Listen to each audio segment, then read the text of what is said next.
ಎಲ್ರಿಗೂ ನಮಸ್ಕಾರ. ನೀವು ನೋಡ್ತಾ ಇದ್ದೀರಾ ಲಕ್ಕೇಶ್ ಯಶ್ ಯೂಟ್ಯೂಬ್ ಚಾನಲ್. ಟಿಕ್ಟಾಕಲ್ಲಿ ನೀವು ಹಲವಾರು ರೀತಿ ದುಡ್ಡುಗಳನ್ನ ಮಾಡ್ಬೋದು ಕಣ್ರಪ್ಪ. ನಾನು ಹಲವಾರು ವೀಡಿಯೋಸ್ಗಳನ್ನ ಮಾಡಿದ್ದೀನಿ. ಟಿಕ್ಟಾಕಲ್ಲಿ ಫೇಮಸ್ ಆಗೋದು ಹೇಗೆ, ಟಿಕ್ಟಾಕಲ್ಲಿ ದುಡ್ಡು ಮಾಡೋದು ಹೇಗೆ ಅಂತಲೂ ಕೂಡ ತುಂಬ ವೀಡಿಯೋಸ್ಗಳನ್ನ ಮಾಡಿದ್ದೀನಿ. ಸೊ ಇವತ್ತಿನ ಒಂದು ವಿಡಿಯೋ ತುಂಬ ಡಿಫ್ರೆಂಟ್ ಆಗಿರುತ್ತೆ. ಓಕೆನಾ, ನೀವು ದುಡ್ಡು ಮಾಡುವಂಥ ರೀತಿ ಬೇರೆ ರೀತಿ ಇರುವಂಥ ಒಂದು ರೂಟನ್ನು ನಾನು ನಿಮಗೆ ತಿಳಿಸ್ಕೊಡ್ತಾ ಇದ್ದೀನಿ. ಓಕೆನಾ, ಟಿಕ್ಟಾಕಲ್ಲಿ ನೀವು ಆರಾಮಾಗಿ ದುಡ್ಡನ್ನ ಮಾಡ್ಬೋದು. ಯಾವ ಥರ ಅಂತ ತಿಳಿಸ್ಕೊಡ್ತೀನಿ, ವೀಡಿಯೋನ ಕೊನೆ ತನಕ ನೋಡಿ ಅಂತ ಹೇಳ್ತಾ, ಅದಕ್ಕಿಂತ ಮುಂಚೆ ನೀವೇನಾದ್ರು ಫಸ್ಟ್ ನಮ್ಮ ಯೂಟ್ಯೂಬ್ ಚಾನಲ್ ನೋಡ್ತಾರೆ ಸಬ್ಸ್ಕ್ರೈಬ್ ಮಾಡ್ಕೊಳ್ಸಿದ ವಿಡಿಯೋ ಸರ್ ದಯವಿಟ್ಟು ಇವಾಗಲೇ ಒಂದು ಲೈಕ್ ಮಾಡಿ ಅಂತ ಹೇಳ್ತಾ ಇವತ್ತಿನ ವಿಡಿಯೋನ ಶುರು ಮಾಡೋಣ. ಬನ್ನಿ ಶುರು ಮಾಡೋಣ. ಓಕೆ ಗೈಸ್, ನೀವು ಟಿಕ್ಟಾಕಲ್ಲಿ ಹಲವಾರು ರೀತಿ ದುಡ್ಡನ್ನ ಮಾಡ್ತಾ ಬರ್ಬೋದು. ಸೊ ನಾನು ಇವತ್ತಿನ ಒಂದು ವಿಡಿಯೋದಲ್ಲಿ ಒಂದೇ ಒಂದು ಟ್ರಿಕ್ ಬಗ್ಗೆ ನಾನು ನಿಮಗೆ ತಿಳಿಸ್ಕೊಡ್ತೀನಿ, ಯಾವ ರೀತಿ ಟಿಕ್ಟಾಕಲ್ಲಿ ದುಡ್ಡು ಮಾಡೋದು ಅಂತ. ಓಕೆನಾ, ಸೊ ನಿಮ್ಗೆ ಗೊತ್ತಿರೋ ಹಾಗೆ ಟಿಕ್ಟಾಕಲ್ಲಿ ಎಲ್ಲರೂ ಕೂಡ ಇವಾಗ ವೀಡಿಯೋಸ್ಗಳನ್ನ ಮಾಡ್ತಾ ಇದ್ದಾರೆ. ಸೊ ನೀವು ಕೂಡ ಮಾಡ್ತಾ ಇದ್ದೀರಾ ಅಂತ ಅಂದ್ಕೊಳ್ತೀನಿ. ನಾನು ಕೂಡ ಮಾಡ್ತಾ ಇದ್ದೀನಿ. ನಿಮ್ಗೆ ಗೊತ್ತಿಲ್ಲ ಅಂತಾರೆ, ನನ್ನ ಒಂದು ಟಿಕ್ಟಾಕ್ ಅಕೌಂಟ್ ಹೆಸರು ಬಂದು ಲಕ್ಕೇಶ್ ಯಶ್ ಅಂತ, ಸೇಮ್ ಯೂಟ್ಯೂಬ್ ಚಾನಲ್ ಹೆಸರೇ. ಸೊ ಇವಾಗ ಒಂದು ಐ ಥಿಂಕ್ ಒಂದು 37,000 ಫಾಲೋವರ್ಸ್ ಇದ್ದಾರೆ, ನೀವು ನೋಡ್ಬೋದು. ಸೊ ನೀವು ಕೂಡ ಫಾಲೋ ಮಾಡ್ಬೋದು. ಓಕೆನಾ, ಈಗ ಒಂದು ನೀವು ಏನು ಟಿಕ್ಟಾಕಲ್ಲಿ ವೀಡಿಯೋಸ್ಗಳನ್ನ ಮಾಡ್ತಾ ಇದ್ದೀರಾ ಅಂತಂದರೆ, ಸೊ ಅದಕ್ಕೆ ಒಂದಷ್ಟು ಫಾಲೋವರ್ಸ್ಗಳಿರ್ತಾರೆ. ಓಕೆನಾ, ಒಂದಷ್ಟು ಜನ ಫಾಲೋವರ್ಸ್ ಆಗ್ತಾ ಇರ್ತಾರೆ. ಓಕೆನಾ, ನೀವು ಆದಷ್ಟು ಏನು ಮಾಡಬೇಕು ಅಂತಂದರೆ ಫಾಲೋವರ್ಸ್ಗಳನ್ನ ಜಾಸ್ತಿ ಮಾಡ್ಕೋಬೇಕು. ಟಿಕ್ಟಾಕಲ್ಲಿ ಡೈಲಿ ವೀಡಿಯೋಸ್ಗಳನ್ನ ಅಪ್ಲೋಡ್ ಮಾಡ್ತಾರೆ, ಲೈಕ್ಸ್ ಬರಲಿ ಬರ್ದೇ ಇರಲಿ, ವ್ಯೂಸ್ ಬರಲಿ ಬರ್ದೇ ಇರಲಿ, ನಿಮ್ಮ ಪಾಡಿಗೆ ನೀವು ವೀಡಿಯೋ ಮಾಡ್ತಾರೆ. ಓಕೆನಾ, ಯಾರ ಬಗ್ಗೆನೂ ಕೂಡ ತಲೆ ಕೆಡಿಸ್ಕೊಬಿಡಿ. ನಿಮ್ಮ ಒಂದು ಕಂಟಿನ್ಯೂಟಿ ಹೋಗ್ತಾ ಇರಬೇಕು ಟಿಕ್ಟಾಕಲ್ಲಿ. ಓಕೆನಾ, ಯೂಟ್ಯೂಬಲ್ಲಿ ಹೇಗೆ ಮಾಡ್ತೀರಾ ಅದೇ ಥರ ಟಿಕ್ಟಾಕಲ್ಲೂ ಮಾಡ್ತಾಯಿರಿ. ಯಾವಾಗ ನಿಮಗೆ ಒಂದು ಫ್ಯಾನ್ ಬೇಸ್ ಕ್ರಿಯೇಟ್ ಆಗ್ತಾರೆ, ಓಕೆನಾ, ಟಿಕ್ಟಾಕಲ್ಲಿ ಯಾವಾಗ ನಿಮಗೆ ಒಂದು ಫ್ಯಾನ್ ಬೇಸ್ ಕ್ರಿಯೇಟ್ ಆಗ್ತಾರೆ, ಎಕ್ಸಾಂಪಲ್ ಇವಾಗ 1,00,000 ಫಾಲೋವರ್ಸ್ ನಿಮಗೆ ಅಂತ ಅಂದ್ಕೊಳ್ಳಿ, 2,00,000 ಫಾಲೋವರ್ಸ್ ಅಂತ ಅಂದ್ಕೊಳ್ಳಿ. ಸೊ ಈ ಥರ ಫಾಲೋವರ್ಸ್ ಆಯ್ತಾ ಇದ್ದಂಗೆ ನೀವೇನು ಮಾಡಬೇಕು ಅಂತಂದರೆ, ನಿಮ್ಮ ಒಂದು ಟಿಕ್ಟಾಕ್ ಅಕೌಂಟ್ ಪ್ರೊಫೈಲ್ನ ತೆಗೆದು ಅಲ್ಲಿ ನಿಮ್ಮ ಒಂದು ಅಬೌಟ್ ಸೆಕ್ಷನಲ್ಲಿ ನಿಮ್ಮ ಒಂದು ಡೀಟೇಲ್ಸ್ಗಳನ್ನ ಹಾಕಬೇಕಾಗುತ್ತೆ, ನಿಮ್ಮ ಒಂದು ಇಮೇಲ್ ಹಾಕಬೇಕಾಗುತ್ತೆ, ನಿಮ್ಮ ಒಂದು ಇನ್ಸ್ಟಾಗ್ರಾಮ್ ಲಿಂಕ್ ಹಾಕಬೇಕಾಗುತ್ತೆ. ನೀವು ಯೂಟ್ಯೂಬ್ ಚಾನಲ್ ಉಪಯೋಗಿಸಿದ್ರೆ ಯೂಟ್ಯೂಬ್ ಚಾನಲ್ ಲಿಂಕ್ ಹಾಕಬೇಕಾಗುತ್ತೆ. ಸೊ ಇವಾಗ ಯಾವ ಥರ ಹಾಕೋದು ಅಂತ ಇವಾಗ ನೀವು ನೋಡ್ಬೋದು, ನಾನು ಹಾಕಿದ್ದೀನಿ. ಓಕೆನಾ, ಇದು ಹೇಗೆ ಹಾಕೋದು ಅಂತಲೂ ಕೂಡ ವಿಡಿಯೋ ಮಾಡಿದ್ದೀನಿ, ನನ್ನ ಚಾನಲಲ್ಲೇ ಇದೆ. ಟಿಕ್ಟಾಕ್ ಟಿಪ್ಸ್ ಆ್ಯಂಡ್ ಟ್ರಿಕ್ಸ್ ಅಂತ ಪ್ಲೇಲಿಸ್ಟ್ ಕ್ರಿಯೇಟ್ ಮಾಡಿದ್ದೀನಿ, ಅದರಲ್ಲಿದೆ ನೋಡಿ. ಓಕೆನಾ, ಯಾವ ಥರ ಹಾಕೋದು ಅಂತ ತಿಳಿಸ್ಕೊಟ್ಟಿದ್ದೀನಿ.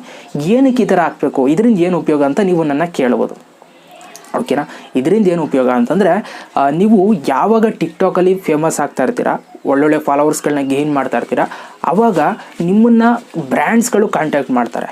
ಓಕೆನಾ, ಸೊ ಅವರು ಕಾಂಟ್ಯಾಕ್ಟ್ ಮಾಡಬೇಕು ಅಂತಂದರೆ ನಿಮ್ಮನ್ನು ನೀವು ಡೀಟೇಲ್ಸ್ಗಳನ್ನ ಹಾಕಿರಬೇಕು. ನಿಮ್ಮೊಂದು ಪರ್ಸ್ನಲ್ ಇಮೇಲ್ನ ಹಾಕಿದರೆ ನೀವು ಅವ್ರನ್ನ ನೀವು ಈ ಇಮೇಲ್ ಮುಖಾಂತರ ನಿಮ್ಮನ್ನು ಕಾಂಟ್ಯಾಕ್ಟ್ ಮಾಡ್ಬೋದು ಅವರು, ಅಲ್ವಾ? ಅಥವಾ ನೀವು ಇನ್ಸ್ಟಾಗ್ರಾಮ್ ಮೆನ್ಷನ್ ಮಾಡಿದರೆ ಇನ್ಸ್ಟಾಗ್ರಾಮಲ್ಲಿ ಅವ್ರು ಕಾಂಟ್ಯಾಕ್ಟ್ ಮಾಡ್ಬೋದು. ಓಕೆನಾ, ಸೊ ಆ ಒಂದು ಉದ್ದೇಶ ಇಟ್ಕೊಂಡು ಹೇಳ್ತಾ ಇದ್ದೀನಿ ಕೇಳಿ. ನಿಮ್ಗೆ ಎಷ್ಟಾದರೂ ಫಾಲೋವರ್ಸ್ ಇರಲಿ, 10,000 20,000 30,000 ಎಷ್ಟಾದರೂ ಇರಲಿ, ಒಟ್ಟಿನಲ್ಲಿ ನೀವು ನಿಮ್ಮ ಒಂದು ಪರ್ಸ್ನಲ್ ಡೀಟೇಲ್ಸಲ್ಲಿ ನೀವು ಅಬೌಟ್ ಸೆಕ್ಷನಲ್ಲಿ ನೀವು ನಿಮ್ಮೊಂದು ಇನ್ಸ್ಟಾಗ್ರಾಮು ಮತ್ತು ನಿಮ್ಮ ಒಂದು ಇಮೇಲ್ನ ನೀವು ಮೆನ್ಷನ್ ಮಾಡಿರಬೇಕು.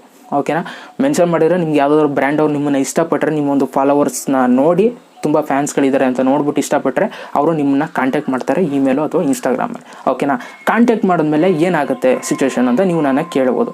ಸಿಂಪಲ್, ಅವರ ಒಂದು ಪ್ರಾಡಕ್ಟ್ಸ್ಗಳಿರ್ತವೆ. ಓಕೆನಾ, ಆ ಪ್ರಾಡಕ್ಟ್ಸ್ಗಳನ್ನ ನಿಮಗೆ ಕಳಿಸ್ಕೊಡ್ತಾರೆ. ಆ ಒಂದು ಪ್ರಾಡಕ್ಟ್ಸ್ಗಳ ಬಗ್ಗೆ ನೀವು ಮಾತಾಡಿ ಅಂತ ಹೇಳ್ತಾರೆ. ಓಕೆನಾ, ನಿಮ್ಮನ್ನು ಇನ್ಫ್ಲೂಯೆನ್ಸರಾಗಿ ಯೂಸ್ ಮಾಡ್ಕೊಳ್ತಾರೆ. ಓಕೆನಾ, ಇವಾಗ ನಿಮ್ಗೆ ಗೊತ್ತಿರೋ ಹಾಗೆ ಎಲ್ಲರೂ ಕೂಡ ಸಿನಿಮಾ ರಂಗದವ್ರನ್ನೇ ಒಂದು ಪ್ರಮೋಷನ್ನ ಮಾಡೋದಕ್ಕೆ ಇಟ್ಕೊಳ್ಳಲ್ಲ. ಓಕೆನಾ, ಇವಾಗ ಯಶ್ ಆಗ್ಬೋದು, ದರ್ಶನ್ ಆಗ್ಬೋದು, ಸುದೀಪ್ ಆಗ್ಬೋದು, ಈ ಥರ ಹಲವಾರು ಜನ ಸಿನಿಮಾ ನಟರಿದ್ದಾರೆ. ಓಕೆನಾ, ಇವ್ರನ್ನೇ ಉಪಯೋಗಿಸ್ಕೊಂಡು ಎಲ್ಲ ಒಂದು ಪ್ರಾಡಕ್ಟ್ಸ್ಗಳನ್ನು ಸ್ಪಾನ್ಸರ್ ಮಾಡೋದಕ್ಕಾಗಲ್ಲ. ಅಫ್ಕೋರ್ಸ್ ಅವರು ಸ್ಪಾನ್ಸರ್ ಮಾಡಬೇಕು ಅಂತಂದರೆ ಅವರು ತುಂಬ ದುಡ್ಡನ್ನ ಇಸ್ಕೊಳ್ತಾರೆ. ಸೊ ಅದರಿಂದ ಅವ್ರಿಗೂ ಕೂಡ ಸ್ಪಾನ್ಸರ್ಸ್ಗಳು ಬರ್ತಾರೆ. ದುಡ್ಡು ಜಾಸ್ತಿ ಇಟ್ಟಿರೋರು ಕೊಟ್ಬಿಟ್ಟು ಅವ್ರ ಜೊತೆ ಸ್ಪಾನ್ಸರ್ಸ್ ಮಾಡಿಸ್ಕೋತಾರೆ.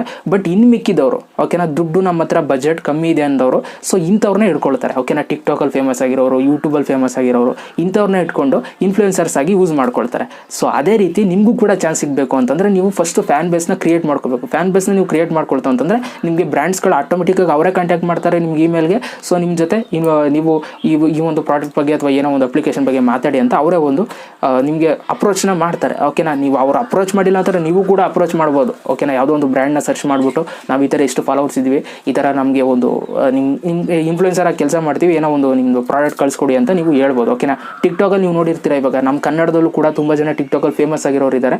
ಅವರು ತುಂಬ ಒಂದು ಅಪ್ಲಿಕೇಶನ್ಗಳನ್ನೆಲ್ಲ ಪ್ರಮೋಷನ್ ಮಾಡ್ತಾ ಇದ್ದಾರೆ.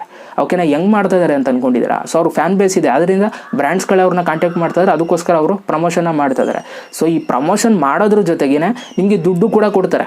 ಓಕೆನಾ, ಸ್ಪಾನ್ಸರ್ಸ್ಗಳು ಈಗ ಇನ್ಫ್ಲೂಯೆನ್ಸರ್ ಆಗಿ ನಿಮ್ಮನ್ನು ಉಪಯೋಗಿಸ್ಕೊಡ್ತಾರೆ ಅಂತಂದರೆ ನಿಮ್ಗೆ ಏನಾದ್ರು ಒಂದು ಕಾಸು ಕೊಡಲೇಬೇಕು. ಕಾಸು ಕೊಡೋದನ್ನೇ ಸುಮ್ಮನೆ ಮಾಡ್ತೀರಾ? ಮಾಡಲ್ಲ. ಓಕೆನಾ, ಇವಾಗ ಯಾವನು ಮಾಡ್ತಾನೆ ಅಂತ ಅಂದ್ಬಿಡ್ತೀರಾ. ಓಕೆನಾ, ಅದಕ್ಕೋಸ್ಕರ ಅವರು ನಿಮಗೆ ಅಂತ ಒಂದಿಷ್ಟು ಬಜೆಟ್ ಅಂತ ಇಡ್ತಾರೆ. ಓಕೆನಾ, ನೀವು ಅವರ ಜೊತೆ ಎಷ್ಟು ಬೇಕು ಅಂತ ನೀವು ಮಾತಾಡಿಕೊಂಡು ಸೆಟಲ್ಮೆಂಟ್ ಮಾಡಿಕೊಂಡು ನೀವು ಜೈ ಅನ್ನಿಸ್ಬೋದು. ಓಕೆನಾ. ಟಿಕ್ಟಾಕಲ್ಲಿ ಈ ಥರನೂ ಕೂಡ ನೀವು ದುಡ್ಡನ್ನ ಮಾಡ್ಬೋದು. ಓಕೆನಾ. ಸೊ ಈ ಒಂದು ಮಾರ್ಗನ ತಿಳಿಸ್ಕೊಡೋಣ ಅಂತಲೇ ಈ ಒಂದು ವಿಡಿಯೋ ಮಾಡಿದ್ದು. ಈ ಒಂದು ವಿಷಯ ಇವಾಗ ನಿಮಗೆ ಹೊಸ್ದಾಗಿ ಗೊತ್ತಾಗಿರೋ ದಯವಿಟ್ಟು ಈ ಒಂದು ವಿಡಿಯೋನ ಲೈಕ್ ಮಾಡಿ. ಜೊತೆಗೆ ಯಾರೆಲ್ಲ ಟಿಕ್ಟಾಕ್ ಯೂಸರ್ಸ್ ಇದ್ದಾರೆ ಅವ್ರಿಗೆಲ್ಲ ತುಂಬ ಜನ ಗೊತ್ತಿರಲ್ಲ, ಸೊ ಅವ್ರಿಗೆ ಈ ಒಂದು ವಿಡಿಯೋನ ಶೇರ್ ಮಾಡಿ, ಉಪಯೋಗ ಆಗ್ಬೋದೇನೋ. ಓಕೆನಾ. So thank you so much video ನೋಡೋದಕ್ಕೆ. ವಿಡಿಯೋ ಇಷ್ಟ ಆಗಿರೋ ದಯವಿಟ್ಟು ಒಂದು ಲೈಕ್ ಮಾಡಿ ಅಂತ ಅವಾಗಲೇ ಹೇಳಿದೆ. ಮತ್ತೆ ಸಿಗ್ತೀನಿ. ಎಲ್ರಿಗೂ ಬೈ, ಜೈ ಹಿಂದ್, ಒಂದೇ ಮಾತರಂ. ಜಾಸ್ತಿ ಲೈಕ್ ಮಾಡಿ ಅಂತಂದರೆ ನಿಮಗೂ ಬೇಜಾರಾಗುತ್ತೆ ಅಲ್ವಾ. ಇಷ್ಟ ಇರೋ ಲೈಕ್ ಮಾಡ್ತೀರಾ, ಇಲ್ಲಾಂದರೆ ಬಿಡ್ತೀರಾ.